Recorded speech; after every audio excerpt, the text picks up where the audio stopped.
जय श्री राम प्रेमी भक्तों, प्यारे भक्तों, अगर आपको यह दिव्य अनुभव हो रहे हैं तो समझ लो आपकी थर्ड आई खुलने वाली है। बंधुओं, बहुत ही महत्वपूर्ण टॉपिक है। इसको बड़े ध्यान से सुनना और समझने का प्रयास करना, तो आपको पता लग जाएगा कि आपकी थर्ड आई खुलने वाली है। क्योंकि जल्दी से ऐसा अनुभव हर किसी को होता नहीं है। कुछ ही लोग ऐसे होते हैं जिनको इस तरह के अनुभव होते हैं, और इनको अनुभवों को हमारे संतों ने दिव्य अनुभव बोला है। तो अब वो दिव्य अनुभव क्या है?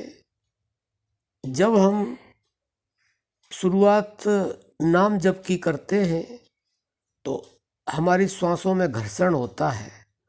उससे धीरे धीरे हमारे चक्र जागृत होते हैं, और चक्र जागृत नीचे से होते हुए और आज्ञा चक्र पर आ जाते हैं। यह थर्ड आई खुलने का संकेत है। और आप ये समझ लेना कि जो नाम जप करते हैं और श्वासों का करते हैं, उनके चक्र अपने आप जागृत होने लग जाते हैं और धीरे धीरे जागृत होते चले जाते हैं। और जो हमारा आज्ञा चक्र है, यह छठवां चक्र होता है। इसके अंदर अपार शक्ति होती है, क्योंकि जब तक ये खुलता नहीं है तब तक हमें उससे दिव्य परमात्मा का साक्षात्कार या अनुभव होता ही नहीं है। तो बंधुओं, ये जो छठा चक्र है, यहीं पर हमारा 10वां दरवाज़ा भी है। और इसके खुलने पर बहुत कुछ हमें भक्ति के अंदर और अध्यात्म में प्राप्त होने लग जाता है, जो हमारी समझ से ही परे होता है।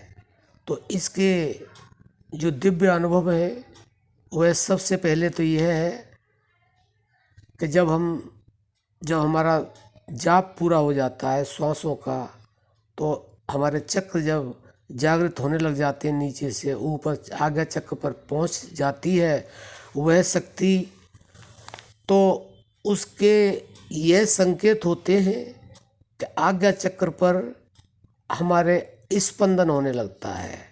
कुछ लोग उसे स्पंदन कहते हैं, कुछ कंपन कहते हैं, कुछ वाइब्रेशन कहते हैं। किसी किसी के यहाँ पर खिंचाव भी शुरू होता है। और सबसे बड़ा जो दिव्य अनुभव क्या होता है, वह यह होता है कि वहाँ पर प्रकाश आँख बंद करके दिखाई देने लग जाता है। यह सबसे बड़ा दिव्य अनुभव है थर्ड आई खुलने का। तो बंधुओं, अगर आपके अंदर ऐसा अनुभव हो रहा है कि आपको प्रकाश भी दिखता है, कंपन भी होता है या खिंचाव होता है, तो यह संकेत बताते हैं कि आपका थर्ड आई खुलने वाला है। तो हमारी आपसे नम्र निवेदन प्रार्थना है कि आप ऐसी स्थिति में अपनी साधना को छोड़ें नहीं और आगे बढ़ा दें। तो वह आपका जो दिव्य नेत्र है, जो आपकी थर्ड आई है, वह अवश्य ही खुल जाएगी। और उसके बाद में, खुलने के बाद में, आपको अंदर के और अनुभव होंगे जो बताए नहीं जा सकते हैं, वह स्वयं में स्वयं होते हैं। तो आशा करते हैं कि आप समझ गए होंगे कि थर्ड आई खुलने के कौन कौन से अनुभव होते हैं। और ये अनुभव हर किसी को पता होते नहीं हैं, लेकिन ये थर्ड आई के 100% खुलने के चांसेस होते हैं। अब हम अपनी वाणी को विश्राम देते हैं। जय श्री राम।